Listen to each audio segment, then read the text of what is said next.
for a race called the Last Man Standing. Here's the format of the race. It's a 4.2 mile loop, you run it. You got an hour to finish it. If you finish that 4.2 miles in, say, 50 minutes, under an hour, you get a 10-minute rest. Then they line everybody up at the starting line again at the top of the hour. And you run that loop again. And you repeat that process over and over and over until one person's left standing. The last man standing. The race can go on for days. During my training, I did 10 training runs of 38 miles. And every time I got to 38 miles, I stopped. That's my limit, 38 miles. Not bad for a guy in his 50s. But that's not going to get you very far in a race like this. And then I heard a podcast. I heard a Navy SEAL on a podcast. A guy by the name of Chad Wright talking about how he medicated the starting line of a 100-mile race that had only run 5 miles in his life. And took him all the way to the finish line of the 100-mile race by repeating over and over, I will not quit, I will not quit, I will not quit. I'm like, that's impossible. I've been running my whole life. You can't 20x your longest run by saying I won't quit. But this guy's a Navy SEAL on a highly reputable podcast. I doubt he's lying. So I cold call him, create your own luck.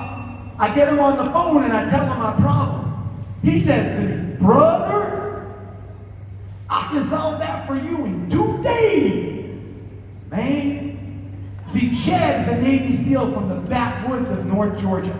He has a beard down to here like he's in ZZ Top. He's covered in head to toe in violent tattoos. And he's got a look in his eye like he's seen some stuff in the military nobody in this room wants to see. So he comes over to my house a week later, and my friends are calling me up. They're like, did you change your cadence? Are you eating differently? Like, what's the secret sauce? I'm like, no. He hasn't said a word to me. They're like, what? I'm like, he's sitting in the corner of the room, stroking his beard, looking at me, hysterically laughing. They're like, what? I'm like, and he's spooky. This is Chad Wright. So my wife comes downstairs. She goes, Jess, can I talk to you for a second? I'm like, sure. She goes, sweetie, where did you meet Chad? I told her the truth, on the internet. So that night we go to dinner and Chad finally talks to me. He says, Jesse, tomorrow we're going to start at 0500, man. But we're going to meet in the kitchen at 4:45 and go over the game plan. Man. I'm like, we're going to meet for 15 minutes?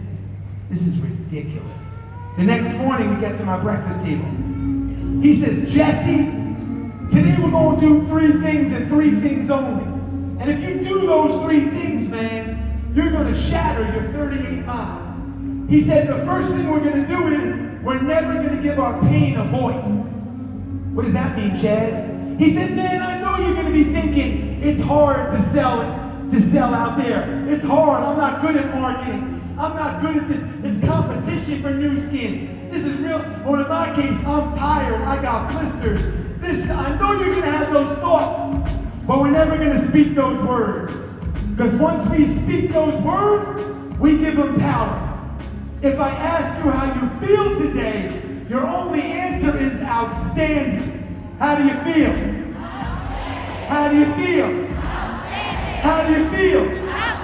Number 2, we're never going to die in the chair. What does that mean, Chad? Man, we're never going to come back after one of these loops, sit down in the chair and be like, this is hard. I quit. Today, we're taking quitting off the table.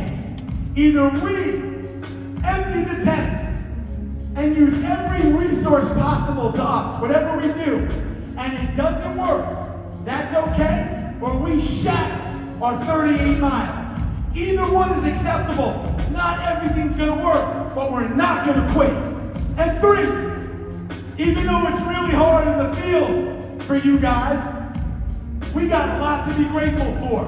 Man, we're an amazing company with amazing products at an amazing convention in Salt Lake City.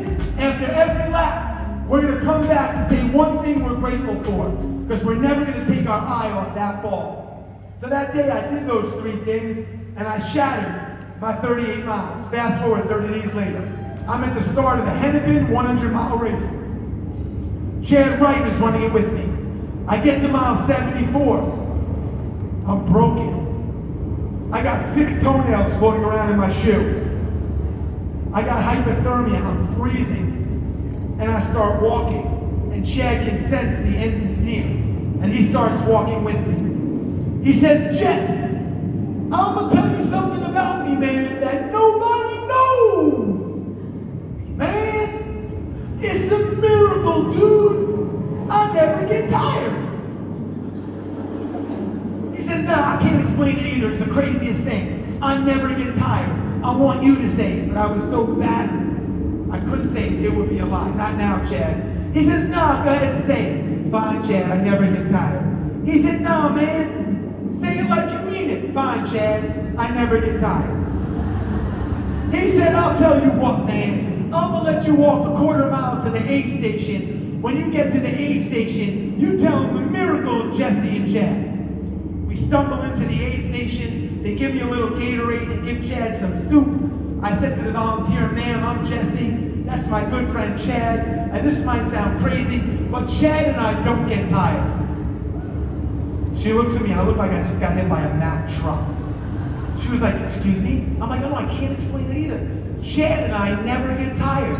It's insane. Chad grabs me by the shirt like this and he goes, let's go. Mile 75, how do you feel? I feel outstanding, Chad. 77, me and Chad through the woods. How do you feel? I feel outstanding. 80 miles with a headlamp, nobody around. I don't get tired, Chad. 82, 84, 87, 90, 91, 93, 95. Outstanding, Chad. 97, 99, all the way to the finish line of a 100-mile race. The words you speak matter. The words you speak matter. The words your kids speak matter. This week, be mindful of the people in your inner circle and say, we don't come from money. We're not good at running races. We're not good at sales. We're not good at marketing. When I was dead broke, sleeping on those 18 couches, I used to walk into my office every day, turn to my partner and say, we're millionaires. They just haven't paid us yet. We're millionaires.